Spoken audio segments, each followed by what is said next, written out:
I'm Robert Estrin. This is livingpianos.com. Today is our really useful tip, how to feel dotted rhythms. What does a dot do to a note?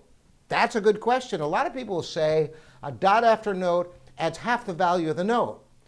And that can be kind of confusing because if you have a quarter note, half of a quarter is an eighth, so a quarter plus an eighth, and you get into these fractions. And particularly if you're a piano teacher teaching children and you say, how much is a quarter plus an eighth? You're going to get a glazed look on their eyes. So another way of looking at what dots do to notes is to say that a dot after a note adds the value of the next faster note. Why does this work? Because all the note values are half the value of each successive note. A whole note contains two half notes. A half note contains two quarter notes. A quarter note contains two eighth notes. An eighth note contains two 16th notes, on and on. So a dot on a whole note adds a half note to the whole note. A dot on a half note adds a quarter note to the half note. And a dot on a quarter note adds an eighth note, etc., etc. You get the idea. It's always adding the next faster note. Now, another way of looking at this is a dot after a note adds the next faster note, but it also equals three of those notes. So if you have a dotted whole note that equals a whole note plus a half note, that's a total of three half notes. Do you ever think about that? It's the same thing. A dotted half note equals a half note plus a quarter note, which is three quarter notes, on and on. Why am I bringing this up? Because a dotted rhythm usually means that you have a dotted note followed by the shorter note. So for example, if you have a dotted eighth note, that's an eighth note plus a 16th, which is once again three 16th notes. And usually it'll be a dotted eighth followed by a 16th. So you have three 16ths basically tied together, followed by another 16th. So counting in 3/4 time, for example, be 1 and 2 and 3 and 1 and 2 and 3 and 1. So for example, in Clementi's Sonatina in G major, opus 36, the second movement has a dotted rhythm. 1 and 2 and 3 and 1 and 2 and 3 and 1. 2 and 3 and 1 and 2 and 3 and... You notice that's a mouthful, isn't it? Now you could have a metronome ticking, and depending upon the tempo, if it was a fast enough tempo, imagine having those 16th notes ticking. If you were playing a fast tempo, they would be ungodly fast. Metronomes don't even typically go that fast, but I got this digital, so I can put it on a really fast speed just so you can hear how ridiculous it would be trying to count this fast. If these were 16th notes, trying to play with that is hard.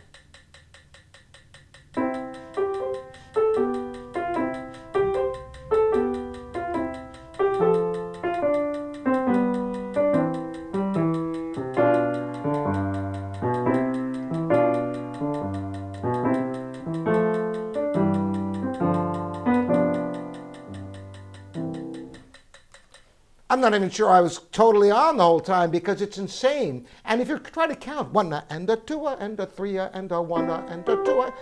So what can you do about that to make it easier? I've got a hack, a dotted rhythm hack. Before I give it to you though, I want to show you what the danger is with dotted rhythms. The dotted rhythm is a total of 4 subdivisions, 3 plus 1. 1, 2, 3, 4, 1, 2, 3, 4, 1, 2, 3, 4, or 1 and 2 and 3 and or 1E and 2E and 3E and if you prefer.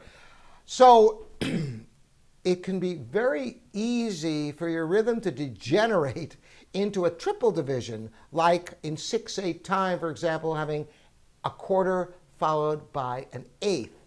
A quarter note, of course, contains 2 eighth notes. So this would be a total of 3 divisions, 2 plus 1, instead of the 3 plus 1 that a dotted rhythm is, as I explained earlier. So a 6/8, if this is written in 3/8, let's see, 1, 2, 3, 1, 2, 3, 1, 2, 3, 1, 2, 3, 1, 2, 3, 1, 2, 3, 1. And if we went faster, you can hear that it's a very different rhythm. So how do you get the precision of 1, 2, 3, 4, 1, 2, 3, 4, 1, 2, 3, 4, 1, so it doesn't sound like 1, 2, 3, 1, 2, 3, 1, 2, 3, 1. Listen to the difference. I'm going to play it wrong as a triple division first.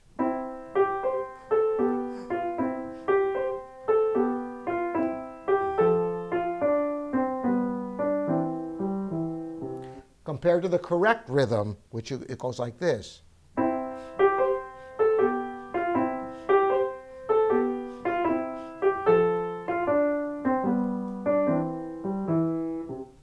So the question is, how do you do that without having to count 1 to and 2 and 3 and driving yourself a little bit nuts? Not only that, but if you subdivide like that in your head, it's likely that it'll be difficult for you to maintain the tempo because thinking, where's the pulse? You want a pulse to be the beat. So watch, instead of having this craziness going here, suppose you put that with just the 8th note sticking. So I put this on half that speed now, and now listen what happens if I play, and the second tick, I just have to remember that the 16th comes halfway between.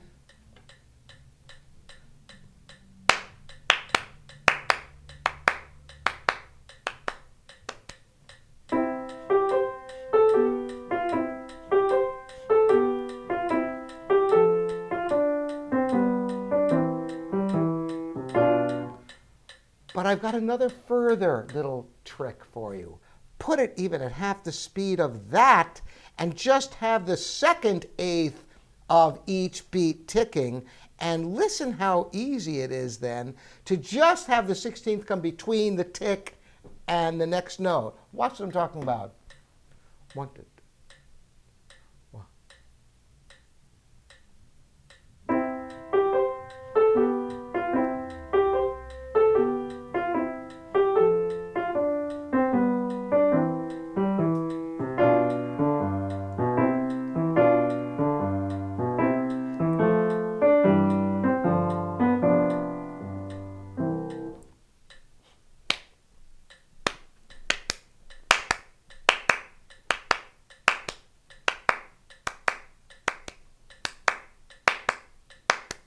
By having that 8th note, that's the pulse you have to feel in order to fit the dotted rhythm in, so it's not approximate and it doesn't degenerate into a triple feel. Dee da dee da da da dee da dee da da. Instead, yeah da da da dee da dee da da da da da dee da dee da da. Not dee dee da dee dee dee dee da dee da dee dee da dee da da da dee. Get the feel of that? That's the hack. Dee da dee. Even if the rhythm is faster, tick.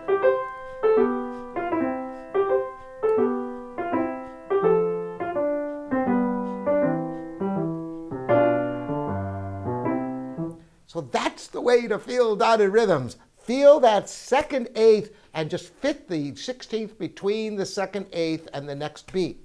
I hope this makes sense to you. If you're trying this on your own, I suggest first have 8th notes ticking and practice just by clapping. Put the metronome on, at an 8th note ticking, and then fit the dotted rhythm where it belongs. So I'm going to put this back on that same speed I had before, and we'll listen to that.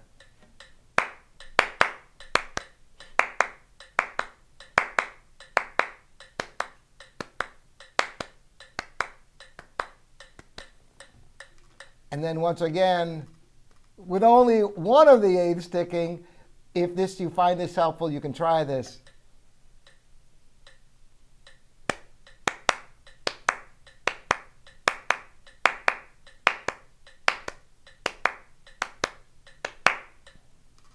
So that's the dotted rhythm tip for the day. I hope it's helpful for you.